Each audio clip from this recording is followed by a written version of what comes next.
we will learn about the ASA criteria for congruence of triangles.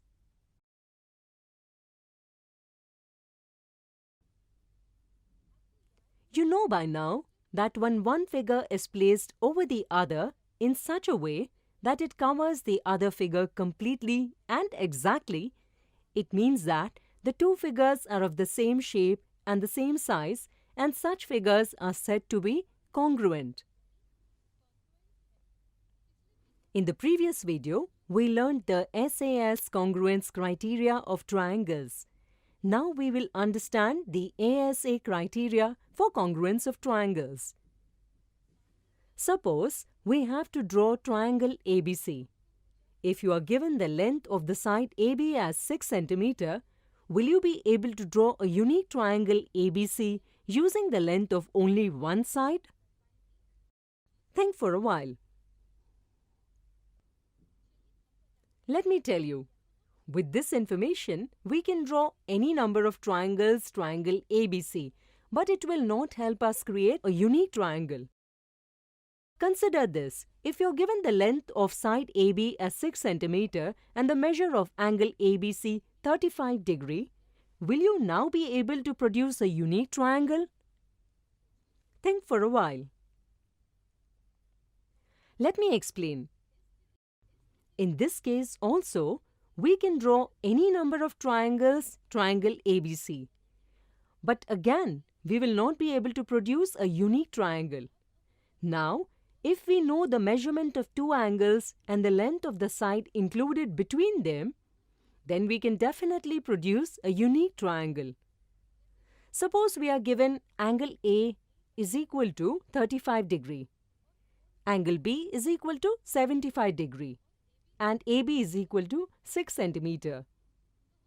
Then we can easily form a unique triangle ABC. In this case, first we will draw a line segment AB with length 6 cm. Next, with the help of a protractor, we will draw angle A which measures 35 degree.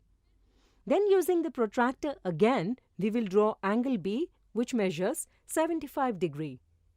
From this, we will get point C as well as triangle ABC. No matter how many times we attempt to draw triangle ABC from the given measurements, in each case we will get a congruent triangle. With this understanding, we can form another rule to check the congruency of triangles, which states, if under a correspondence, two angles and the included side of a triangle are equal to two corresponding angles and the included side of another triangle, then the triangles are congruent. This condition of congruency is called angle-side angle criterion, or in short ASA criterion. Like here, we have two triangles.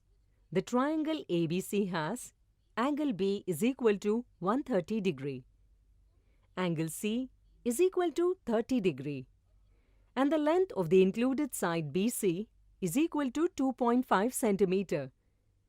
Similarly, in triangle MNO, we have angle O is equal to 130 degree, angle N is equal to 30 degree, and the length of the included side ON is equal to 2.5 cm. Since the two angles, angle B and angle C of triangle ABC, and the included side BC, are equal to the two corresponding angles, angle O and angle N, and the included side ON of the second triangle MNO,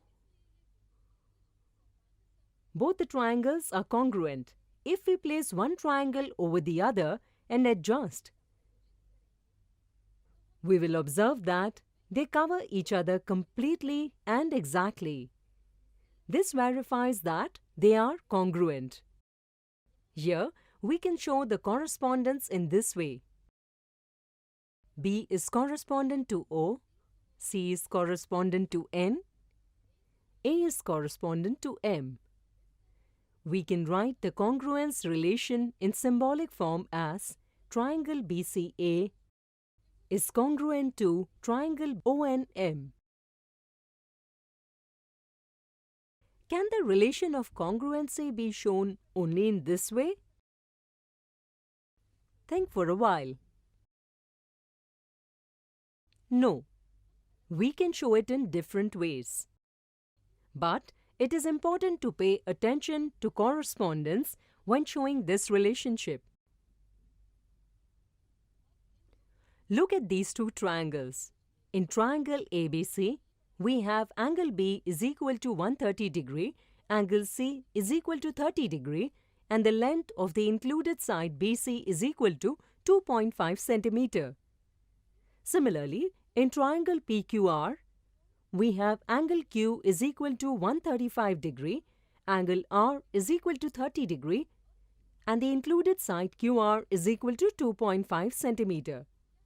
Can we say that both triangles are congruent? Think for a while. Absolutely right. We cannot call them congruent because angle C is equal to angle R. Side BC is equal to side QR. But angle B is not equal to angle Q, which means we cannot use the ASA criterion here. Therefore, here both triangles are not congruent. Even if we place one triangle over the other, no matter how well adjusted it is, they will not cover each other completely and exactly. This verifies that they are not congruent. By now, you must have understood the ASA congruence rule. Today we learned about the ASA criteria for congruence of triangles. In the next video, we will solve some examples related to them.